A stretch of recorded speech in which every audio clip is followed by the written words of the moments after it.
One Anil, Venkatesh గారు వాళ్ళిద్దరు కలిపి చేస్తూ వచ్చింది. అందరికి నమస్కారం.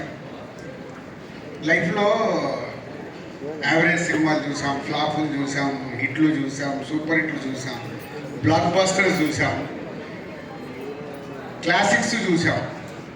కానీ ఒక టైం వస్తుంది, అంటే మా లైఫ్లో డిస్ట్రిబ్యూటర్గా మొదలైనప్పుడు ఫ్లాప్లో నుంచి పెళ్లి పందిరి సినిమా వచ్చిన రోజు వాహ్ ఒక కిక్, అంటే ఫస్ట్ సక్సెస్ వచ్చిన ఒక కిక్. అలాగే ప్రొడ్యూసర్స్ అయిన తర్వాత ఫస్ట్ సినిమా దిల్, వివి వినాయక్ అప్పటికి ఆది ఇలాంటి సినిమాలు తీసేస్తున్నాడు. సక్సెస్ఫుల్ ఫిల్మ్ వచ్చిందని హ్యాపీ. బట్ ఆర్య అనేది మాకు very crucial. Upcoming hero, second film hero, కొత్త డైరెక్టర్, కొత్త ఒక కాన్సెప్ట్తో తీస్తున్నాం. అప్పుడు మళ్ళీ ఆర్య ఒక కిక్ ఇచ్చింది. తర్వాత ఎన్నో సినిమాలు చేస్తూ 58వ సినిమా లాంచ్ అయ్యాయి. ఈ 58th ఫిలిం ఎంత స్పెషల్ అయిపోయిందంటే ఒక అద్భుతం, ఒక మహా అద్భుతం, ఊహించిన అద్భుతం జరిగితే ఎలా ఉంటుందో లైఫ్లో అలాంటి మూమెంట్లో ఉన్నాం మేము లాస్ట్ 3 days నుంచి.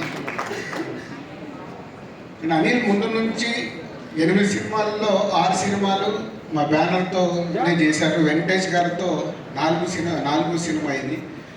సో అంత ఒక పాజిటివ్ వైబ్, ఒక టీమ్, ఒక ఎనర్జీ, ఒక పాజిటివ్నెస్. లేదు ఈ సినిమా సూపర్ హిట్ కావాలి. మీరు ఇందాక ప్రమోట్ చూస్తుంటే అందరం మాట్లాడుతున్నాం, మనం సంక్రాంతికి వస్తున్నాం, బ్లాక్ బస్టర్లు కొడుతున్నాం. కానీ అది ప్రేక్షకుల దగ్గరికి వచ్చి నిజం అవ్వడం. అప్పటి వరకు మాట్లాడింది మా ఊహ, మేము అనుకుంది ప్రేక్షకులకు రీచ్ అవుతుంది బాగుందనే ఆలోచనలతోనే మాట్లాడతాం.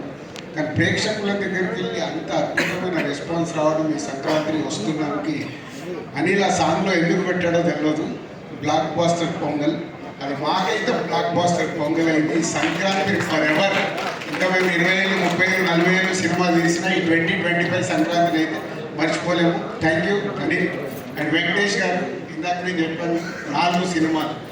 ఎప్పుడు నేను చెప్తూనే ఉంటాను వెంకటేష్ గారి గురించి మాట్లాడాల్సి వస్తుంది. Is only producers hero. Producers గురించి ఆలోచించి సినిమా రిలీజ్ అయ్యాక కూడా ఇప్పుడు అనిల్కు 100 ఐడియాలు ఉండొచ్చు డిఫరెంట్గా ప్రమోషన్ చేద్దామని. అక్కడ ఆ హీరో నిలబడ్డప్పుడే ఆ ప్రమోషన్లు అవుతాయి. అనిల్ ప్రతి దానికి వెంకటేష్ గారు ఉండి ఆ ప్రమోషన్లు చేయించినందుకు సరే మీకు హ్యాట్స్ ఆఫ్. ప్రతి డైరెక్టరు ఇలాంటి కొత్త థాట్స్ ఆలోచించి ప్రమోషన్ చేస్తే ఎంత అద్భుతం జరుగుతుందో మళ్ళొకసారి ప్రూవ్ చేసాం అనిల్. ప్రతి ఒక్కరు మేము కూడా మళ్ళీ నేర్చుకోవాల్సిన టైం వచ్చింది. ప్రతి సినిమాకి ప్రమోషన్స్ అనేది డైరెక్ట్ థాట్ని అందరూ 360 degreesలో అందరం మేము చేసినప్పుడే ఆ సినిమా ఇంత అద్భుతంగా రీచ్ అవుతుంది, అద్భుతమైన ఓపెనింగ్ తీసుకుంటుంది అనేది ప్రూవ్ అయింది. Thank you Anil. మళ్ళీ 58వ సినిమా తర్వాత కూడా మేము నేర్చుకుంటున్నాము. అలాగే టీం అనిల్కి ప్రమోషనల్ టీం మనోజ్ కానీ అండ్ పిఆర్ఓస్ వంశీశేఖర్ కానీ అందరు కలిసి సాయి అందరూ ఒక టీం వర్క్ కావాల్సింది రీచ్ చేసినందుకు మీ అందరికీ thank you very much. And technicians గురించి, ఆర్టిస్టుల గురించి ఎంత మాట్లాడినా అందరం అదే మాట్లాడాలి. అందరు కలిసి ఈ సినిమాని ఇంత అద్భుతంగా మలిచినందుకు, ప్రేక్షకులు కూడా ఈ సినిమాని ఇంత అద్భుతంగా మలిచి మాకు మా యూనిట్కి ఒక అద్భుతం ఆయన సినిమాని అందించినందుకు thank you very much. Thank you. Sir.